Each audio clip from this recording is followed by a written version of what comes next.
Okay, hi, how are you? Welcome back.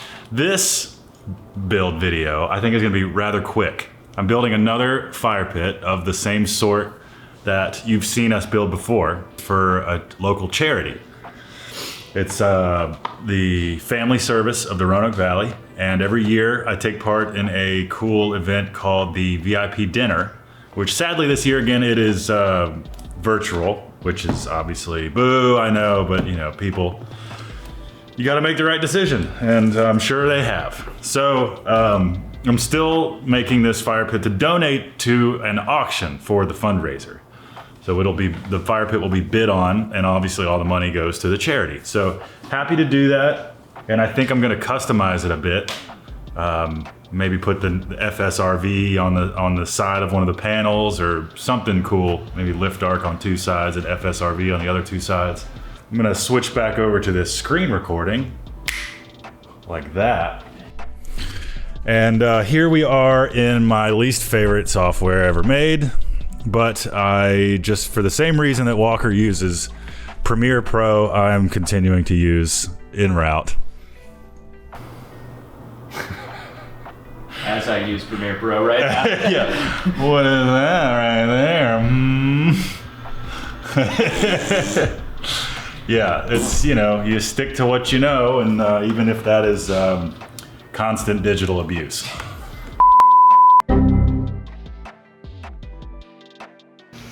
Literally, in the middle of editing this episode right now.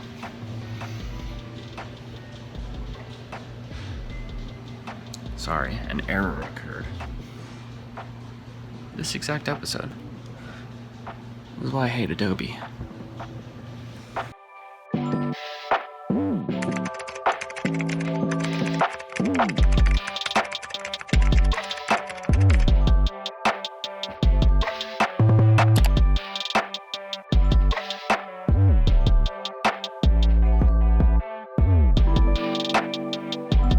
It's, you know, you stick to what you know, and even if that is constant digital abuse.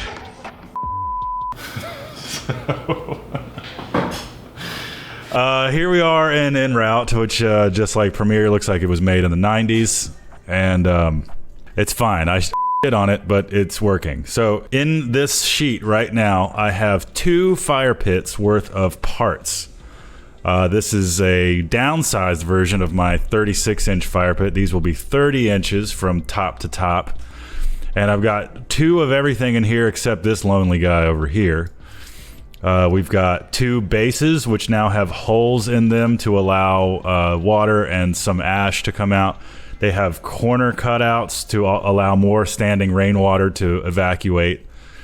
We've got the bases, so that's 1 base, 2 base, and then 1 base, 2 base. They link together with the little slot here in the middle, which is on top on one and then the bottom on the other. And then of course the side panels, there's 4 of them. This will look like a square bowl. I have enough. I'm gonna make this out of 3/16 thick steel. I've got a plate out there, I'll show you. And I have enough left over to do this on another plate. So effectively I can get 2 fire pits made utilizing only 1 plate. So that's pretty much it, except for that I think I'm going to personalize some of these. So I'm gonna open these up in Fusion. It's not a piece of software that is archaic and useless. It's actually quite nice. This is the sketch of said fire pit. And now, I think I'd like to take this guy.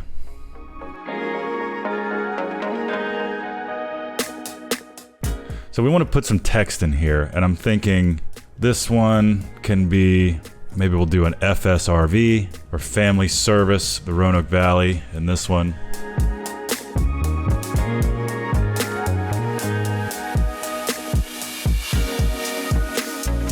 I like that. Problem is, you know, anything that's plasma cut like this is going to need to be stencilized, if you will, which meaning like the O and the A, the things that have floating centers need to be connected. It's kind of cool. About 1.5 inch tall font. Yeah, there we go. And now we need to flip it. I guess it doesn't really matter because I can just flip the piece of steel. Duh. So we'll do 2 family service panels, and maybe we'll do the other ones Lift Arc Studios. Is that aggressive? About 2.5. Oh god, 23. Was that aggressive? Well, then you had little hearts. Like MySpace. Yeah. And hearts. Yeah. I have a feeling it would sell better if it was like, it just said Roanoke. But this is a one-off, you know, this is the one for the charity, so. Hey, it's a charity, beggars can't be choosers. Yeah, exactly. Yeah. All right, so we explode the text.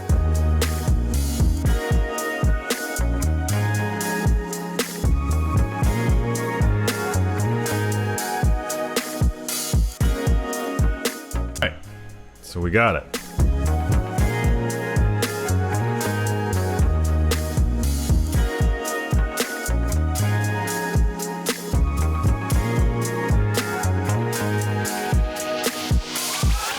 And there we are, ready to cut.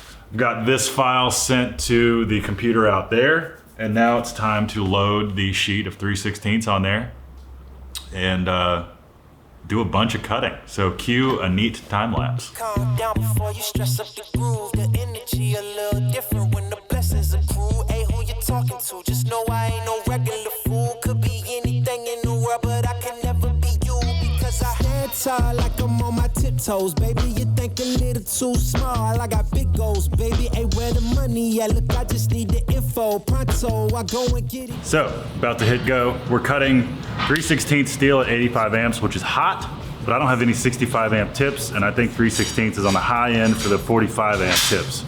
So hopefully this hot heat doesn't burn out too much the definition of the letters. But from what I saw in the simulation, it's gonna start cutting the letters first, so I'll know pretty quickly whether it's gonna work or not. So let's give it a shot. I finally got some please carry on, but please don't mess up the mood. Yeah, I worked too hard for it. No, I need it, beat it, before you mess up the mood. Yeah, ooh, I worked too hard for it, and I need it, so please don't mess up the mood. Don't mess up the mood. Don't mess up the mood. Yeah, I worked too hard for it. Yeah, don't mess up the mood. Oh, it's so crucial, I gotta keep it. It's in the ass everywhere. No, it's not a secret, and I bet they didn't think that I'd ever get it. Everything you've done, I get it. The life you're dreaming, I live it, and I'm coming in. How you better get out the kitchen? Yeah, I could make a hit on whatever you pitching. Baby, let me fill up whatever you. Okay, cutting's done. We're gonna get it off the table, clean it up, start deburring it, and assemble this thing. Oh, no way. Hey, what you need? Come on, just pay the fee. I supply it all. Went up the mountain and it wasn't hard to climb at all. At the top, I found some relief, you see. So please don't mess up the mood. Yeah, I worked too hard for it. No, I need it, beat it, before you mess up the mood. Alright. Ooh, I worked too hard for it. So I'm gonna take a moment to show you around a tool that I just got that I did not know existed until I searched for it, really. So this is a metal beveling tool. There are $50 versions of this tool, and there are $3,000 versions of this tool. This is a like $90 version. And it's essentially a router that you can use on metal. It has a little cutting head in there with some carbide inserts that you can take out and replace when they get dull. It has a follow bearing here, and it's pneumatic, so it's, you know, it's air powered. They have electric versions of these. And the cool thing is you can change the depth or the amount of chamfer on the cutter, but you can expose or hide more or less of this chamfer bit. And it's really nice for plasma part processing because there's always a little dross. No matter how good you have your plasma machine dialed in, there's always going to be a little dross or a little material you need to get off the edge here. So instead of going back and forth with a flap disc for a bunch of time, this thing is sort of a one pass and done. And it seems to be working great, honestly. Let me show you. This is one of the panels that I'm making for the fire pit. There'll be 2 of these and 2 that say Lift Arc Studios. But if you look at the edge here, you can see what it does to the edge. Way, way, way cool. And that's one pass. I didn't have to go back and forth. That is just one pass. It's killer. I mean, it's soft to the touch. There's not a single, it doesn't leave a burr or anything sharp. It's like almost ready. You know, these tight corners are really hard to get perfectly. But I mean, it's 90% of the work is done in one pass. So that's super, super cool.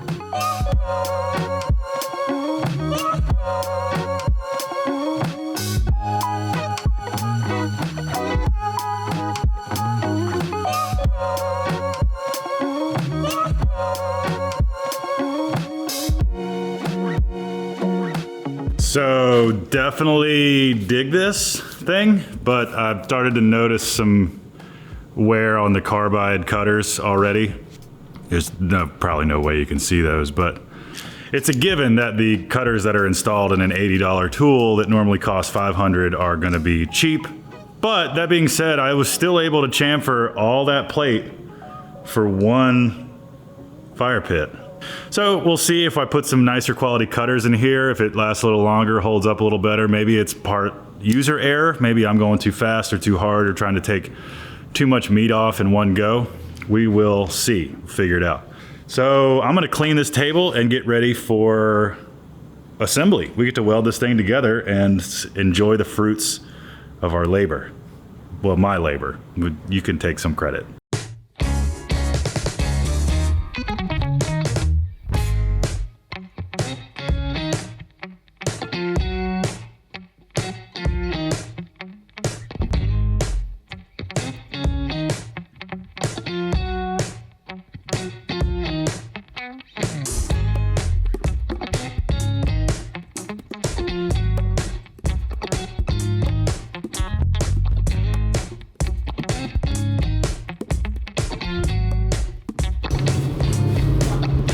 Fragile. Please don't break. Please don't break.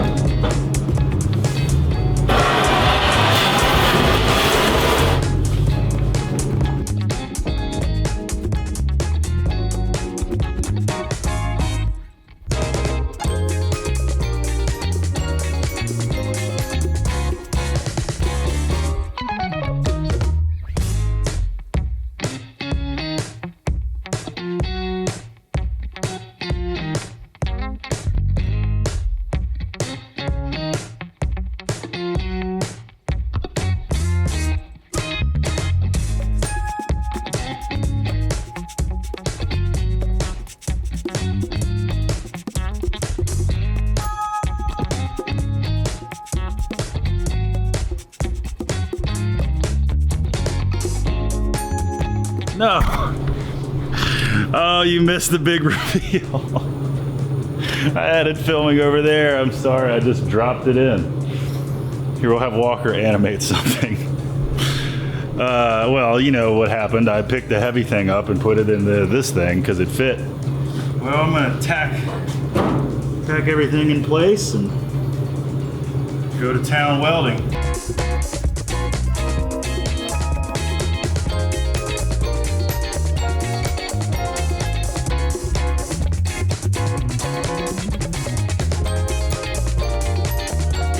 Okay, so listen, about branding, right? I realize that there are people out there that may not want a fire pit or a piece of furniture or something built for their house or for their business that has someone's brand all over it. In this case, 2 companies, different brands, emblazed on the side in giant letters. But this is not your average build. Of course, for a client build, I would never just without direction or asking put my logo on the side. Not only is that a violation of trust, but it's just distasteful. You know, it's like logo, brand. You know, it's not, you don't want to be staring at that and have it detract from the art of the piece. So I know all that, so don't light me up in the comments.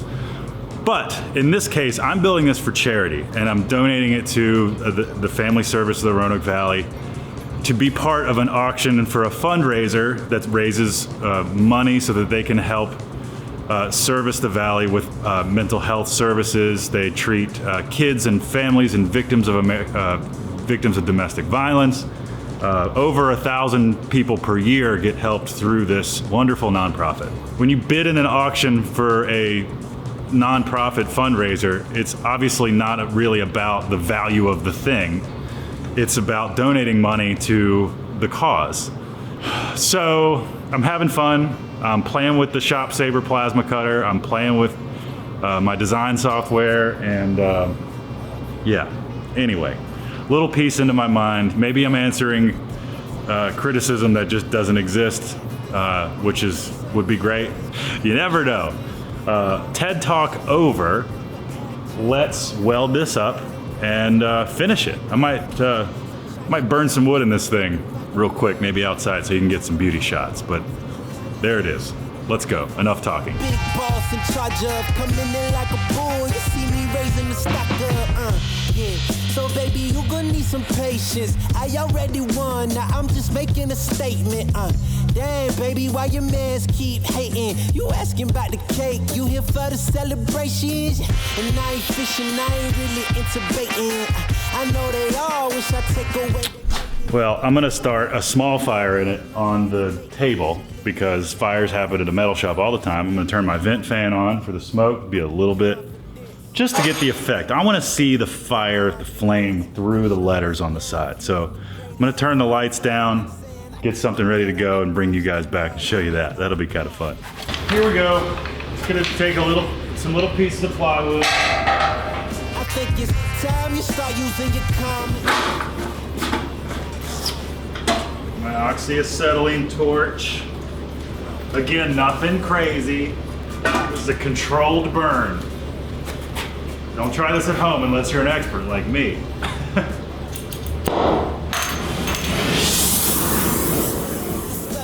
Yeah, my brain move a little faster than others. Yeah, I even keep a close eye on my brothers, cause sometimes it's your blood that turn into blood suckers. Yeah, and I'm on a big mission. Here we go. Give you guys a tour. That's the shot. That's what we want. Look at that. Cool. Got Lift Dark Studios. It's beautiful. I love it. Good fire. I'm gonna take the opportunity to take some photos of it for the auction. I'll let you guys enjoy from here.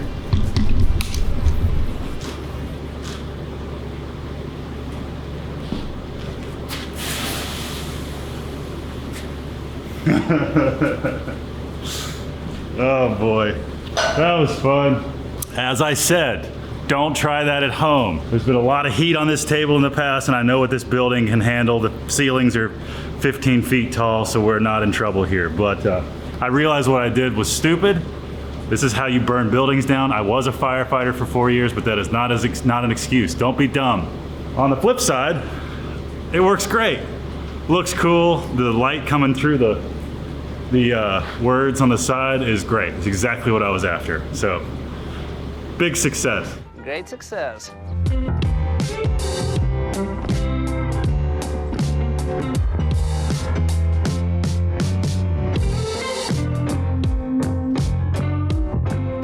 All right, so that could be the end of the video.